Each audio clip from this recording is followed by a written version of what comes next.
Con il nostro furgoncino oggi vi porteremo sulla meravigliosa isola di Kerk. Visiteremo Baska, splendido paesino di 920 anime incastonato in una profonda e suggestiva baia circondata da rocciose colline. Vi daremo alcune dritte sul settaggio del mezzo e percorreremo insieme uno dei sentieri più belli della Croazia. Video diverso certamente, ma ogni tanto ci sta e vedrete che alla fine, collegando i punti, tutto torna.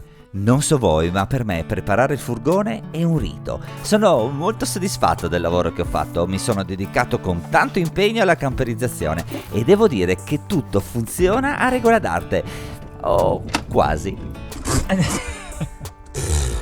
Bel saccone, dentro. Senza questo saccone qua, cara, le 10 valigie che ti sei portata dietro, te le tenevi tutte sulle ginocchia, sì. te le tenevi. Bene, allora diciamo che il furgoncino è assettato, già pronto, abbiamo caricato praticamente tutto quanto, il frigo c'è, la Bluetti, materiale fotografico, Cristina. Non si sa mai che non mi fai una foto e un video. Abbiamo portato come sempre più del dovuto e si parte? Finiscila. Si parte.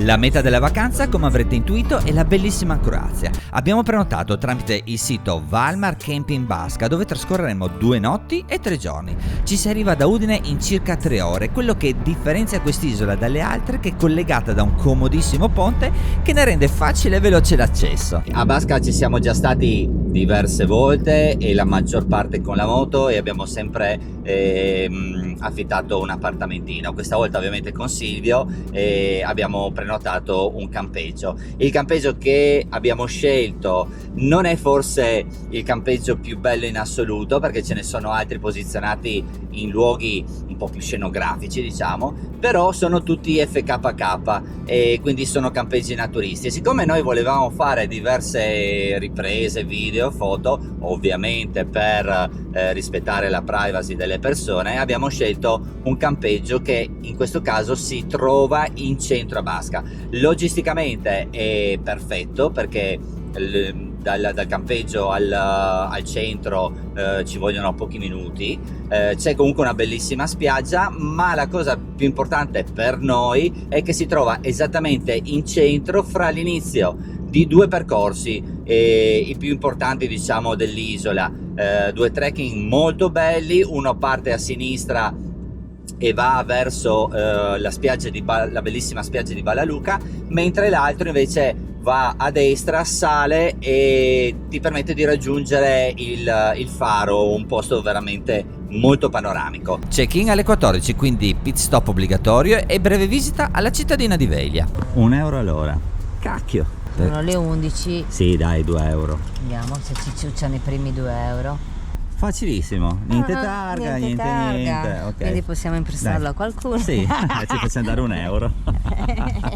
La cittadina, situata sulla costa meridionale, prende il nome della medesima isola, Veglia, nome palesemente italiano. Per molto tempo queste terre furono di dominio della Repubblica di Venezia, ora è un'importante meta turistica dal fascino tutto croato. Passeggiamo lungo le sue strette vie ricche di bar, ristoranti e negozi di artigianato, scoprendo di volta in volta angoli caratteristici e scorci da cartolina.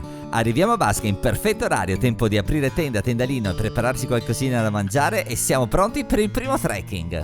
Allora, cara, questa volta facciamo qualcosa di completamente diverso e ti porto su a vedere il mare. Beh sì, sì. è quello è. Vediamo di fare un trekking che non è usuale, che non è il nostro, che non sono le nostre zone assolutamente. Perché non è il Friuli. Che non è il Friuli, però è estremamente bello e incredibilmente panoramico. Bene, iniziamo questo sentierino che noi abbiamo già fatto e se lo rifacciamo vuol dire che è molto bello.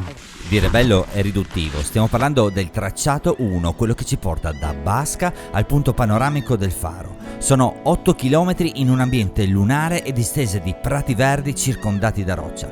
Circa 400 metri di dislivello lungo un sentiero ben tracciato e impossibile da sbagliare.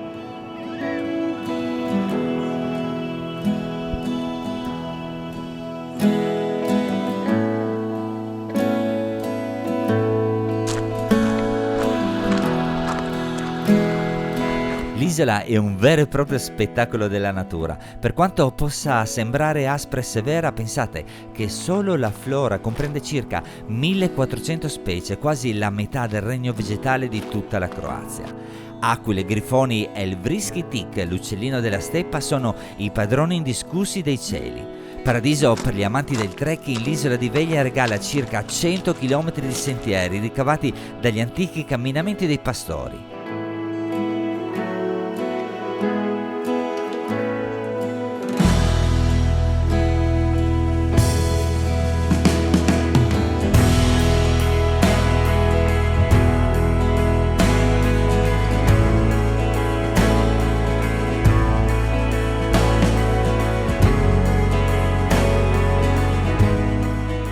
Oliveti, vigne e mureti centenari faranno da cornice agli spettacolari panorami che abbracciano le spiagge e le acque limpide e cristalline del mare circostante. Siamo fortunati perché se ne sta andando via quella barcaccia.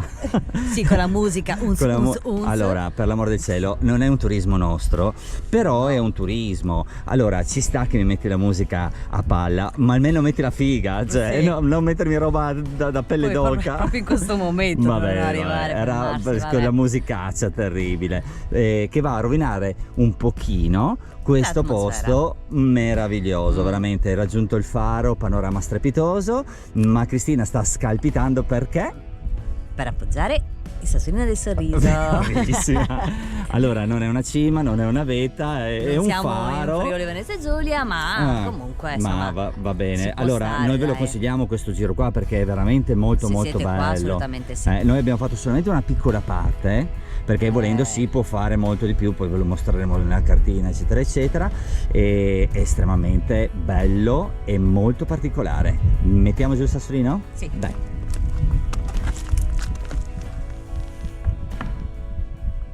Come vedete dalla cartina reperibile presso l'ufficio del turismo, l'isola presenta una ragnatela infinita di percorsi. Fra tutti spicca il sentiero 810 che vi porterà su una delle spiagge più belle dell'isola, quella di Vela Luca.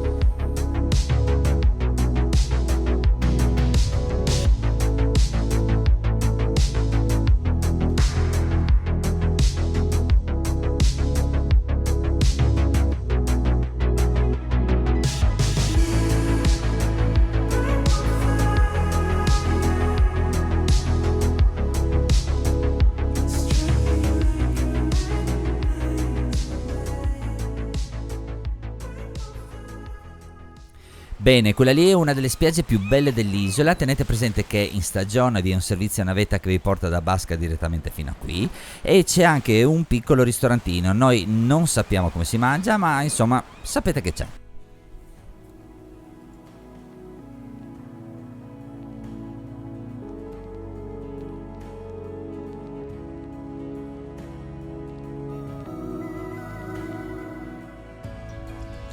Mi fai vedere il casino che abbiamo? Sì, infatti, allora è il secondo giorno ed è come se fosse esplosa una bomba. E no, siamo bravi in verità perché è tutto messo ordinato in queste sacchette comode. Allora, qua il saccone che io ho creato e che Cristina odia assolutamente, però se io tolgo questo saccone qua mi viene da ridere perché vorrei proprio vedere dove va a mettere tutta la sua roba. Ma che va tanto, sì, fai la figa, no? Però dopo qua alla fine 1, 2, 3, 4, 5 borse, no? Dentro questo saccone qua. Se non c'era il saccone, queste borse dove le andavamo a mettere? Come ben sapete, i video della camperizzazione li trovate tutti sul nostro canale. Adesso vi mostro due cosine carine. Bene, allora all'interno della Maggiolina noi siamo veramente molto contenti dell'acquisto che abbiamo fatto perché è fatta veramente molto bene, rifinita molto bene. Abbiamo due punti di apertura laterali, no? E due entrate, una a destra e una a sinistra. Ci sono poi le tasche, c'è la luce. Ecco, l'unica cosa che noi abbiamo sostituito, allora vado un attimo indietro un secondo, ok.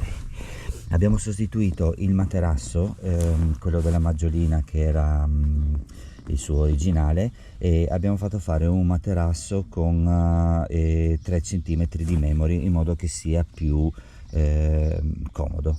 Per il resto La tenda è eccezionale, veramente. Se dovessi riacquistarla lo farei a occhi chiusi. Altro accessorio che si è rivelato veramente molto utile sono questi contenitori a calamita che non rovinano assolutamente la carrozzeria, perché hanno delle calamite che sono praticamente protette da un film trasparente e che appunto posizionati all'esterno della macchina ti permettono di mettere tutti quegli oggettini che se no altrimenti verrebbero lanciati un po' ovunque e passeresti le ore a cercarli, a capire dove sono stati messi. È risultata anche molto comoda il tascone che abbiamo fatto supplementare, e l'idea di mettere un pannello in metallo e fare un tascone con le calamite è stata veramente un'idea geniale, perché rimane bello attaccato e all'interno ci puoi mettere, in questo caso abbiamo messo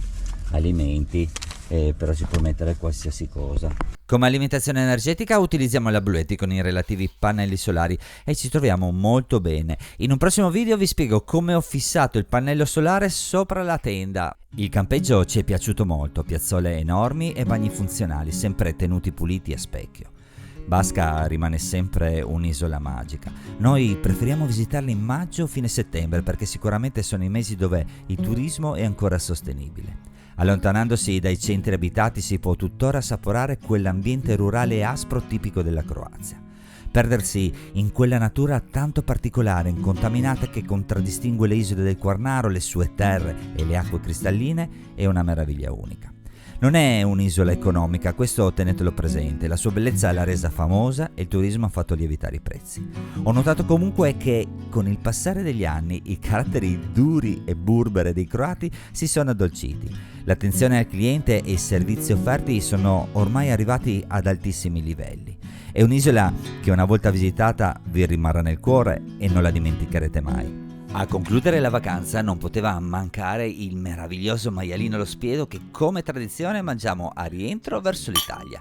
Diciamo che in linea di massima lo fanno buono ovunque. Squadra, il nostro video termina così. Nel nostro canale troverete la camperizzazione del furgoncino, trekking e tanto Friuli Venezia Giulia. Iscrivetevi al canale perché sicuramente prima o poi vi potremo tornare utile. Grazie a tutti per essere arrivati fino a qui, zaino in spalla e alla prossima!